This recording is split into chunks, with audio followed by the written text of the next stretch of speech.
நேர்களுக்கு வணக்கம். இன்று நம்மோடு இணைந்திருக்கிறார் தமிழா பாண்டியன் அவர்கள். வணக்கம். வணக்கம். நடிகர் ஸ்ரீகாந்த் அவர்கள் போதைப் பொருள் பயன்படுத்தியதாக காவல் நிலையத்திலிருந்து அப்படியே காவலர்களால் கூட்டிகிட்டு போகக்கூடிய அந்த காணொளி பெரிய அதிர்ச்சியை ஏற்படுத்துச்சு.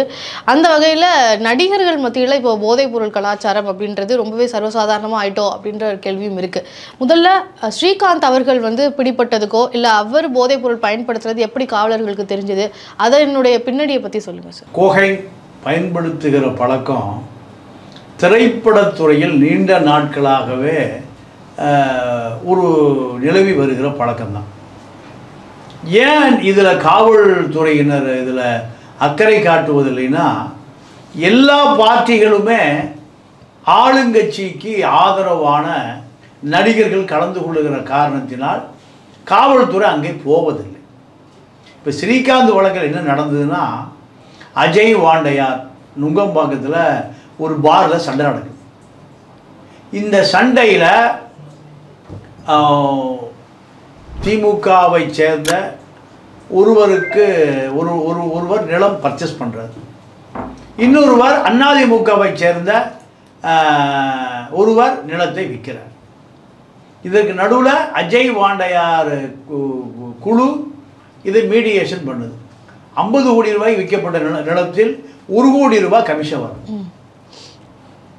இந்த சச்சரவு ஒரு வாரம் 10 நாள் ஆகி கடைசியில் பேச்சுவார்த்தை நுங்கம்பாக்கம் அஜய் வாண்டையாருக்கு நெருங்கிய நண்பருடைய ஒரு பார் இங்கே வருது. 2வது கட்ட பேச்சுவார்த்தை ஈசிஆரில் ஒரு ரிசார்ட்டில் நடக்குது. முடிவு எட்டப்படவில்லை. சண்டை பார்லேயே சண்டை வருது. அப்படி சண்டை வருகிற பொழுது இந்த சண்டையில் பிரசாத் என்ற ஒருவர் கைது செய்யப்படுகிறார். அஜய் வாண்டையார் கைது, இப்படி பல கைது. அப்போது பிரசாத் அதிமுகவை சேர்ந்த எடப்பாடியாருடைய மகனுக்கு நெருக்கமான நண்பர் இந்த பிரசாத்தை கட்சி விட்டு நீக்கிறாரு எடப்பாடி அதிமுகவில். இதன் பின்னணியில் காவல்துறைக்கு என்ன குழு கிடைக்குதுன்னா, இந்த பிரசாத் நடிகர்களுக்கு கொகைன் சப்ளை செய்கிற ஒரு நபர். இதே திமுகவுக்கு சப்ளை செய்கிற நபராக இருந்தால் செய்தி வெளியே வந்திருக்கு. நீங்கள் இந்த கொகைன் என்பது கோகைன் இது ஒரு காஸ்ட்லியான ஒரு திருடப்பொருள், போதைப் பொருள். இது எங்கே உருவாகுதுன்னா, பாகிஸ்தான் பார்டர், ஆப்கானிஸ்தான் பார்டர், பெஷாவூர், அங்கே சட்ட ஒழுங்கே கிடையாது, துப்பாக்கி வியாபாரம் நடக்குங்க. ஓபியம் என்கின்ற ஒரு செடியிலிருந்து வருகிற பால் தான் அபின், அதுக்கு பேர். அதை இன்னும் செறிவூட்டப்பட்டு வசதி படைத்தவர்கள் பயன்படுத்துகிற பொருள் தான் கோகைன். இதிலிருந்து எடுக்கப்படுகிற பொருள் தான் ப்ரௌன் சுகர். இப்படி இதுக்கு பல பேர் இருக்கு. இந்த ப்ரௌன் சுகர் ஐரோப்பா அமெரிக்க நாடுகளில் $2 லட்சம் ஒரு கிலோ. $2 லட்சம் கோடிகள் அது வியாபாரம். அப்போ இந்த பழக்கம் எப்படி இந்த கோடம்பாக்கம் என்ற கோலிவுட், பம்பாய் என்ற பாலிவுட், அமெரிக்காவில் இருக்கக்கூடிய ஹாலிவுட் வரைக்கும் இந்த பழக்கம் இருக்குது. ஏன்னா இப்போ ஆண்களும் பெண்களும் நடிகைகளும் நீங்கள் வீக்கெண்டில் பார்ட்டி ஈசிஆரில், அங்கே பம்பாயில் ஜுகு பீச்சில் பார்ட்டி, நியூயார்க்கில் ஹாலிவுட்டு ரெசார்ட்டில் பார்ட்டி, எல்லா இடத்துலையும் மது போதைகளில் இந்த கொகைன், ப்ரௌன் சுகர், அபின் கடக்கப்படுகிறது. இது எப்படின்னா, மது போதை ஏறக்குறைய அதிகபட்சம் ஒரு 10 மணி நேரத்தில் குறைஞ்சிரும். ஆனால் இந்த போதை குறைஞ்சது 15 நாள் இருக்கும். வாசம் அடிக்காது, தள்ளாட்டம் இருக்காது. ஆனால் நீங்கள் அதை உபயோகப்படுத்தியவனுக்கு மட்டும்தான் தெரியும் அந்த ராஜபோதை. இதற்காக மேட்டுக்குடியைச் சேர்ந்த கோடிகளில் சம்பளம் வாங்குகிற இந்த நடிகர்கள் பயன்படுத்துகிற விஷயமாக இது மாறும். ஓகே. இப்போ ஸ்ரீகாந்தோட கைதுக்கு பின்னாடி பார்த்தீங்கன்னா அவர் வந்து இப்போ நான் வந்து ஒப்புக்கொண்டு என்னுடைய வீட்டில் மகனுக்கு உடம்பு சரியில்லை, பிரச்சனைகள் இருக்குது, அதனால் என்னை விடுதலை செய்யுங்க, ஜாமீன் கேட்டு அவர் வந்து இந்த மாதிரியான விஷயங்கள்லாம் சொல்லியிருக்கிறாரு. இதை பற்றி என்ன நினைக்கிறீங்க சார்? இது வந்து ஜாமீனுக்கான ஒரு ரீசனாக இது இருக்குமா? இது ஒரு அவருக்கு கன்சர்னிங்காக இதை கொடுப்பாங்களா, இல்லை ஜாமீன்லாம் தர மறுப்பாங்களா? அதை பற்றி இன்னைக்குமா இந்த கஞ்சா வழக்கு, கொகைன் வழக்குல நிறைய மாணவர்கள் மாணவிகள் தான் அந்த கோர்ட்டுக்கு நிறைய வழக்கு நிலுவையில் இருக்கு. முதல்ல சாராயம் விற்கிறவன் ஒரு ரவுடியாக இருப்பான், கஞ்சா விற்கிறவன் ஒரு ரவுடியாக இருப்பான், கஞ்சாவை உபயோகப்படுத்துகிறவன் ஒரு சட்டவிரோதி சமூக விரோதியாக இருப்பான். இப்போ இந்த கொகைன் வழக்கிலையும் கஞ்சா வழக்கிலையும் வருகிறவர்கள் மாணவர்களும் மாணவிகளும் தான் வரான். நீதிமன்றம் அதிர்ச்சி ஆகிப்போச்சு. எப்படி அவங்களுக்கு கிடைக்கும்னு நினைக்கிறேன்?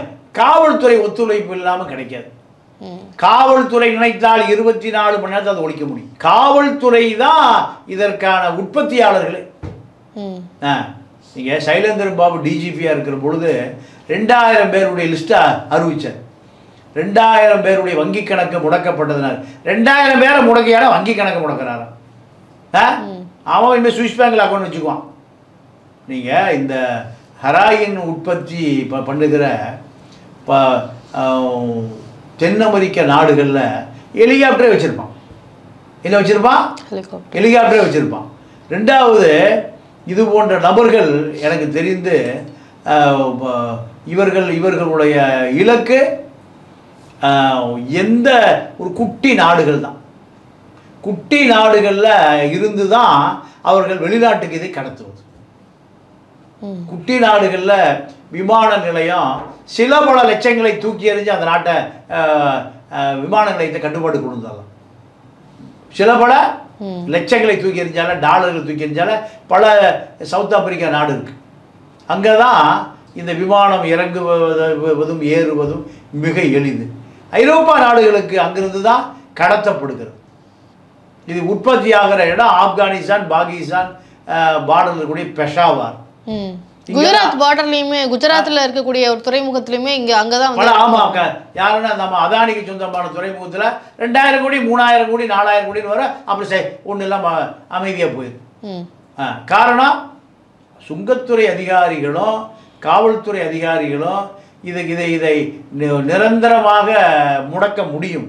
ஆனால் இதுக்கு பின்னாடி ஒரு பெரிய இன்டர்நேஷனல் மாஃபியாஸ் பாலிடிக்ஸ் இருக்கும், இன்டர்நேஷனல் சர்வதேச அரசியல் இருக்கும். இப்போ ஸ்ரீகாந்துக்கு எப்படி கிடைச்சது? விசாரணை நீளவே இல்லை. பிரசாத்துக்கு எப்படி கிடைச்சது? பிரசாத் எப்படி ஸ்ரீகாந்த் கொடுத்தாரு? அந்த பார்ட்டியில் எத்தனை பேர் கலந்துக்கிட்டாங்க?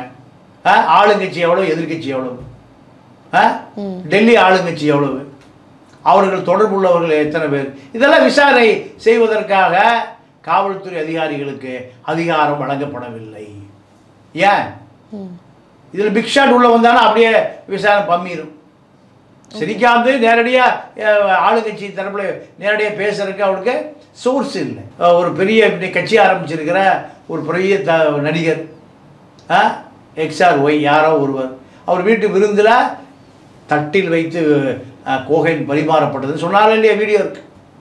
அப்போ ஏன் காவல்துறை அங்கே போகலை? நார்கோட்டிக்ஸ் டிபார்ட்மெண்ட் போயிருக்கணுமா இல்லையா?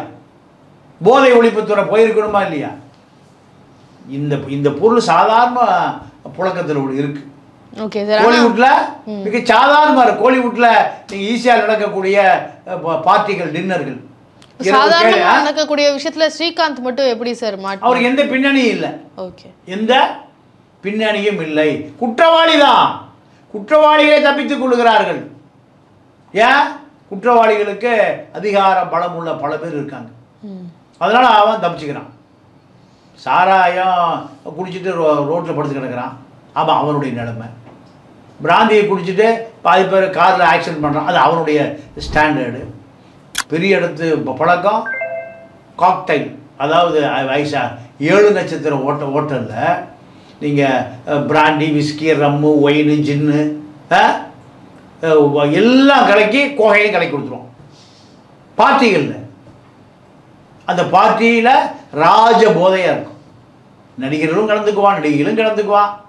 அங்கே காவல்துறை உள்ளேயே போக முடியாது. ஏன்? மேட்டுக்குடியை சேர்ந்த அதிகார வர்க்கத்தைச் சேர்ந்த அதிகாரிகளுடைய மிகப்பெரிய அதிகாரிகளுடைய வாரிசுகள் கலந்து கொள்றதுனால யாரும் அதை ஒன்றும் பண்ண முடியாது. இப்போ அதாவது பீச்சில் ஒரு உயர் போலீஸ் அதிகாரி ஷியாம் சுந்தர் ஏடிஜிபி, அவருடைய மகள் வந்து தன்னுடைய பாய் ஃப்ரெண்டோட அந்த மாதிரி தண்ணி அடிக்குது. அது ஒரு காவலர் அது வீடியோ எடுக்கிறார், தப்பு மாதிரி செய்யக்கூடாதுன்னு. அந்த வீடியோ எல்லாம் பரவுது. அந்த காவலருடைய நேர்மையாக பணியாற்றியதற்காக அந்த காவலருடைய கை உடைக்கப்படுகிறது. எங்கே நடக்குமா அந்த அநியாயம்? ஷியாம் சுந்தர், நான் தான் ஏடிஜி பேரை சொல்கிறேன். அப்போ எங்கே கீழ்நிலை காவலர் என்ன பண்ணுவான்? போகும்போதே பெரிய இடத்து பிள்ளையா சின்ன இடத்து பிள்ளையா? சின்ன இடத்து பிள்ளையா இருந்தால் அவனை விசாரி, பெரிய இடத்து பிள்ளையா இருந்தால் ஒடியாந்துரு. என்ன கார்? சாதாரண காரா ஆடி காரா? ஆடி கார் ஐஸ்வர்யா அந்த அம்மா நண்பர்களோடு சேர்ந்து 2 நாள் குடிச்சிட்டு கும்மால் அடிச்சுட்டு ஒரு அப்பாவி தொழிலாளியை காரை ஏற்றி கொண்டு போச்சு. நடந்ததா? Audi car Aishwarya. அந்த அம்மா பீர் அடிச்சுட்டு எங்கன்னா நம்ம எக்ஸ்பிரஸ் அவனிய பார்க்கிங்லேயே இருந்திருக்கு ராத்திரி பூரா. பேர ஆடிக்கார் ஐஸ்வர்யா. ஆடிக்கார் வசதியான வீட்டுக்குள்ள தன் நண்பிகளோட பீர் அடிச்சுட்டு நைட்டு பூரா சுற்றி இருக்கு. வீட்டில் யாரும் தேடலை. பெரிய வழக்கறிஞர் வந்து ஆஜராவார். அப்போ சட்டத்தை வளைக்க முடியுமா? டிரைவர் தான் ஓட்டினாரு, நான் ஓட்டவே இல்லைன்னு இன்னொரு டிரைவர் அங்கே வேலை பார்க்குற டிரைவர் போய் ஆஜராவார். இப்படி தான். அப்போ ஸ்ரீகாந்த் கோகைன் எப்படி கிடைச்சிது? யார் வழியாக கிடைச்சிது? எங்கே மொத்த வியாபாரம்? நீங்கள் ஐரோப்பாவில் இருக்கிற இன்டெலிஜென்ஸ் ஏஜென்சி என்ன பண்ணுவான்னா, ஒருத்தர் கிடைச்சான்னா உடனே அவனை பிடிக்கவே மாட்டான், விட்டுருவான். சங்கிலி தொடரா எத்தனை பேர் இந்த தொழில் இருக்கிறான், அத்தனை பேரை இந்த காவல்துறை புலனாய்வு அதிகாரியை அவனே காசு கொடுத்து வாங்குவான். எதை? கோகைனை, ப்ரௌன் சுகரை, ஹராயின் எல்லாம் ஒரே பேர் தான் வாங்கி அந்த சங்கிலி தொடர்பு வலை தொடர்பு பூரா ட்ரேஸ் பண்ணி மேலே அதை மானிட்டர் பண்ணிகிட்டே இருப்பான் ஒரு பெரிய அதிகாரி. அந்த அதிகாரி மானிட்டர் பண்ணிட்டு அந்த குழுவில் இருக்கக்கூடிய 100 பேர் என்டீரியராக கிடைக்கிற வரை நீங்கள் வாட்ச் பண்ணி ஒரே நாள் 100 பேர் கைது. இப்போ இங்கேயும் காவல்துறை விசாரணையில தானே இருக்கிறாங்க, அதுக்கு இப்போ கைது செய்வாங்க அப்படின்னு எதிர்பார்க்கலாமா? இல்லை நம்ம காவல்துறை அதெல்லாம் பண்ண மாட்டோம்? நம்ம காவல்துறை சுதந்திரமாக செயல்பட விட மாட்டோம். யாருக்கு? அரசியல்வாதி. 10 ஃபோன் போயிடும். ஒரு அக்யூஸ்டை பிடிச்சிட்டு வந்தால் வட்ட செயலாளர் வண்டுமுருகன், பகுதி செயலாளர் பழனிசாமி, ஒன்றிய செயலாளர் குப்புசாமி, நகர செயலாளர் கந்தசாமி, எம்எல்ஏ ஃபோன் பண்ணுவார், மந்திரி ஃபோன் பண்ணுவார். யாருக்கு? ஒரு குற்றவாளிக்கு ஆதரவா? அப்போ எப்படி அந்த காவல்துறை அதிகாரி வேலை செய்வார்? அதுக்கு மேலே ஐஜி வருவார், டிஐஜி வருவார், நம்ம இப்போ கைது பண்ணாங்களே ஜெயராம் அவர் வருவார். வந்தாரா? ஒரு ஏடிஜிபி கைது கேவலம் தமிழ்நாட்டில் தான் நடக்குது. ஒரு ஏடிஜிபியே ஆள் கடத்தல் ஈடுபடுறாருன்னா, ஏடிஜிபி உயர்ந்த பதவி, அதுக்கு மேலே டிஜிபி தான். தமிழ்நாட்டினுடைய ஒட்டுமொத்த காவல்துறைக்கு அவர் தான் தலைவர். இப்போ அவர் துணைத் தலைவர், அவரே கைது. அப்போது அதிகார துஷ்பிரயோகம் எப்படி இருக்குன்னு பாருங்க. ஸ்ரீகாந்த் வழக்கில் உண்மையான போதை குற்றவாளிகளை ஒரு பெரிய சங்கிலி வலை தொடர்பு ஒரு 150 பேர் பண்ணுவான். எதை? இந்த கோகைன் தொழிலை எங்கேயோ வெளிநாடுகளிலிருந்து கடத்தி இந்த சங்கிலி தொடர்பை நீங்கள் கத்தரித்தால் தான். கழுகு படத்தினுடைய திரைப்படத்தில் நடித்த நடிகர் கிருஷ்ணா அவருமே வந்து அவர் மேலேயுமே போதைப் பொருள் பயன்படுத்தினதா அவரையுமே விசாரணைக்கு கூப்பிட்டுருக்காங்க போலீஸார். இப்படி நடிகர்கள் வட்டாரத்தில் இப்படியே ஆரம்பித்து இப்படியே தொடருமா அப்படின்ற ஒரு கேள்வியும் வருது. ஸ்ரீகாந்தில் ஆரம்பித்து அடுத்தது ஒவ்வொருத்தராக கைது செய்யப்படுவாங்களோ, ஒவ்வொருத்தராக விசாரணை வளையத்துக்குள்ளே வருவாங்களோ அப்படின்ற கேள்வியும் இருக்குது. அதுக்கான பாசிபிலிட்டிஸ் இருக்கா சார்? நடிகர்களை விசாரணைக்க காவல்துறை வந்து முன் வருவாங்களா அப்படின்னு? முன் வரணும், வரலைங்கிறதா நம்ம மக்களுடைய கவலையை. யார் இந்த குற்றவாளியோ? இப்போ இதில் இந்த கோகைன் பயன்பாடு இந்த நெட்வொர்க்கு 1 ஆள் 2 ஆள் இருக்காது, குறைஞ்சது 100 பேர் இருப்போம். தமிழ்நாட்டை தாண்டி இருக்கும், பல மாவட்டங்களை கடந்து இருக்கும். இதெல்லாமே காவல்துறைக்கு முழு அதிகாரம் கொடுத்தால், உயர் அதிகாரி முழு அதிகாரம் கொடுத்தால், நீங்கள் பொன்வாணிக்கு வெள்ளது விஷயத்தை கொடுத்தீங்கன்னா அத்தனை பேரும் எவ்வளோ பெரிய ஆளாக இருந்தாலும் சரி தூக்கி லாடம் கட்டிடுவார். வேலை பார்க்க முடியல அவர்னால. ஒரு சிலை கடத்தலில் போலியாக அவர் மீது புகார் கொடுக்கப்பட்டு அவர் கோர்ட்டுக்கு அழைச்சிட்டு இருக்கார். குற்றவாளி தப்பிச்சுக்கிறான். குற்றவாளியை கைது செய்த காரணத்தினால போலி குற்றவாளி ஒருவர் சிபிஐ வழக்கு தொடுத்து கோர்ட்டுக்கு அழைச்சிட்டு இருக்கார். நேர்மையான காவல்துறை அதிகாரியாக இருக்கிற புலனாய்வு புலி ராமானுஜம் வேலை பார்க்க முடியல. அதே போல் பொன்மாணிக்க வேலை பார்க்க முடியல. ஈஸ்வரமூர்த்தி வேலை பார்க்க முடியல. சகாயம் ஐஏஎஸ் வேலை பார்க்க முடியல. அசராக்காருக்கு வேலை பார்க்க முடியல. ஏன்? இவர்களெல்லாம் என்ன சமூக விரோதி கூட்டாளிகளா? ஏன் இவர்கள் மாற்றப்படுகிறார்கள்? ஏன் போலீஸ் வேலையை வேண்டாம்னு விட்டுட்டு போகிறாங்க? ரவி ராகவேந்திரா வேலை பார்க்க முடியல. யார் அந்த சார் விசாரணை அதிகாரியான ரவி ராகவேந்திரா காக்கி துணியை வேண்டான்னு போகிறாரு. ஏன்? மனசாட்சி உள்ள அதிகாரிகள் குற்றவாளிகளை நெருங்க கூட முடியல. குற்றவாளிகள் நெருங்கிற பொழுது 3 பெண் அதிகாரிகள் நெருங்காத, பிடிக்காத. அப்போ இதுதான் காவல்துறையினுடைய கடைமட்ட நிலை. மேல்மட்ட நிலை அரசியல்வாதி கூட அன்கோ போட்டுக்கிட்டு நான் பார்த்துக்கிறேன். 20,000 கோடி ரியல் எஸ்டேட்டு சேர்த்து வைக்கிற அந்த அதிகாரிகள் பல பேர் இருக்காங்க. இப்படி 20,000 கோடி சொத்து சேர்த்த முடியும் தப்பே பண்ணாமல்? எத்தனை உயிர் போயிடுச்சு, எத்தனை கொலைகள் இந்த காவல்துறை யூனிஃபார்மை போட்டு. தமிழ்நாட்டை பொறுத்தவரை காவலர்களுக்கு, நேர்மையான காவலர்களுக்கு அதிகாரம் வழங்கப்படவே இல்லை. அதனுடைய விளைவு தான் நீங்கள் பல போதை ஆசாமிகள், போதை வியாபாரம் செய்கிற ஆசாமிகள் எல்லாருடைய சண்டை தமிழ்நாடாக போச்சு. சார், இப்போது இந்த மாதிரியான செய்திகளும் வருது. அதாவது வீட்டிலையே வந்து போதைப் பொருளை வந்து தயாரிக்க ஆரம்பிச்சிட்டாங்க அப்படின்ற மாதிரியான செய்திகள், அப்படி சொல்லி கைது செய்யப்படுறவங்களுடைய செய்திகளை நம்மளால் பார்க்க முடியுது. குறிப்பாக மாணவர்கள் மத்தியில், மாணவர்கள் வந்து அவங்க படிக்கக்கூடிய கெமிஸ்ட்ரி படிக்கிறாங்கன்னா அது அப்படியே வந்து வீட்டில் வந்து அதை செஞ்சு பார்க்குறோன்னு சொல்லிட்டு அப்படியே செஞ்சு அவங்களே வந்து அதை பயன்படுத்திக்கிறாங்க, அதை விற்க வேற செய்கிறாங்க. இப்படிலாம் வந்து செய்திகள் வருது. இது எந்த அளவுக்கு நார்மலைஸ் ஆக்கப்பட்டுருக்கு? இப்போ இது அடிக்கடி வர இந்த செய்திகள்லாம் வருது. அப்போ இது எப்படி பார்க்குறது சார்? காவல்துறை நடவடிக்கை தான் பார்க்கணும், வேற என்ன பார்க்கணும்? சட்டத்தின் மீது அச்சம் இல்லை, காவல்துறை மீது அச்சம் இல்லை. நீங்கள் இன்று புலனாய்வுத்துறை இது போன்ற சமூக விரோத செயல்களை கண்காணிப்பதற்காக துறை, நீங்கள் அரசியல்வாதிகளை கண்காணிப்பதற்கு, எதிர்கட்சிகளை கண்காணிப்பதற்கு திருப்பி விடப்பட்டிருக்கு. அதனுடைய விளைவு யாருக்கு சட்டத்தை பற்றியோ ஜனநாயகத்தை பற்றியோ போதை தயாரிப்பு கொஞ்சம் கூட கவலை இல்லை. இப்போ திமுக அரசை பொறுத்த வரைக்கும் சட்ட ஒழுங்கு சரியில்லை அப்படின்ற குற்றச்சாட்டு இருக்கு. இது திமுக அரசுனால இப்படி இருக்கா, இல்லை அதிமுக வந்தாலும் இதே நிலை? எந்த அரசு வந்தாலும் இதே நிலைமை தான். இல்லை, இது வந்து திமுகனாலதான் இது அதிகமாக இருக்கு அப்படின்னு சொல்ல முடியாது. எந்த அரசுனாலும். எந்த அதிமுக வந்தா வேலுமணி இப்போ பவருக்கு வந்துடுவார். போலீஸ் துறைக்கு அவர் தான் மந்திரி. எடப்பாடி மந்திரியா இருந்தாலும் அவர் தான் மந்திரி. அவரை பிடிச்சா எந்த தப்பு வேணாலும் பண்ணலாம். வேலுமணி எந்த தவறுகளை வேண்டுமானாலும் செய்யலாம். வேலுமணி இந்த பக்கம் இப்போ காவல்துறை அதிகாரம் டவுசர் பாய்ஸ்ட்டு இருக்குது. திமுகவில் டவுசர் பாய்ஸ் ஒரு கும்பல் இருக்குது. அவர்கள் தான் ஒட்டுமொத்த போலீஸ் டிரான்ஸ்ஃபரு அவங்க தான். அப்போ யார்கிட்ட போய் இந்த மக்களுக்கு ஒன்றுமே தெரியல, மக்களிடம் செய்தியே போய் சேரல. இந்த அச்சு ஊடகங்கள், காட்சி ஊடகங்கள் பூரா மக்களை ஆளுங்கட்சியினுடைய தவறுகளை மறைக்கிற ஒரு தடுப்பு சுவராகத்தான் இருக்கே தவிர மக்களிடம் கொண்டு போய் சேர்க்கக்கூடிய எந்த வேலைகளையும் அச்சு ஊடகங்கள், காட்சி ஊடகங்களும் செய்யல. ஏன்னா சமூக விரோதிகளால் இது நடத்தப்படுகிறது. அச்சு ஊடகம், காட்சி ஊடகமும் சமூக விரோதிகள். அச்சுப்பிழை மாறாமல் சொல்ற சமூக விரோதி. கல்விக்குள்ளையன் பச்சைமுத்து ஜெயில் இருந்தாரா இல்லையா? மணல் கடத்தல் வைகுண்டராஜ் மணல் திருட பல சிபிஐ வழக்கு இருக்கா இல்லையா? இவர்களாம் யாரு? காட்சி ஊடகத்தினுடைய முதலாளிகள். வின் டிவி தேவநாதன் இன்னும் 6 மாதம் ஜெயிலே கிடக்கிறார். இன்னொரு காட்சி ஊடக முதலாளி கோயம்புத்தூர் ஜெயிலில் இருந்துட்டு நான் நம்ம கேரளாவில் பஞ்சாயத்து பண்ணிட்டு இருந்தேன் ஒரு 2 மாதம்னு சொல்லி அவர் இருக்கார். இப்படி பல பேர். சன் டிவி கலாநிதி மாற கார்பரேட் திருடன்னு தம்பி சொல்கிறார். யார்? கார்பரேட் திருடன்னு மலேசியாவை சேர்ந்த அனந்தகிருஷ்ணன்கிட்ட 1000 கோடி நிதி வாங்கியிருக்காரு. எதுக்கு நிதி வாங்கினார் 1000 கோடி? இப்படி இந்த கார்பரேட் திருடர்களால் எது நடத்தப்படுகிறது? காட்சி ஊடகங்கள் நடத்தப்படுது. அச்சு ஊடகங்களும் அதே நிலைமை தான். அப்போ எப்படி மக்களுக்கு உண்மை போய் சேரும்?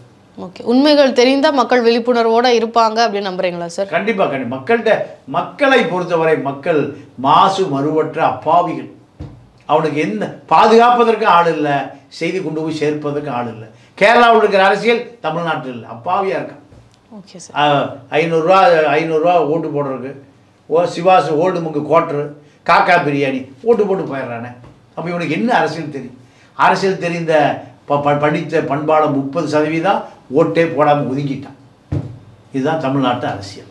ஸ்ரீகாந்த் அவர்களுடைய கைது குறித்தும் அவருடைய போதைப் பொருள் கலாச்சாரம் தமிழகத்தில் எப்படி இருக்குது, இதுக்கு காரணங்கள் என்ன அப்படின்னு பல விஷயங்கள் எங்ககிட்ட தெரிவித்ததுக்கு மிக்க நன்றி சார். நன்றி, வணக்கம்.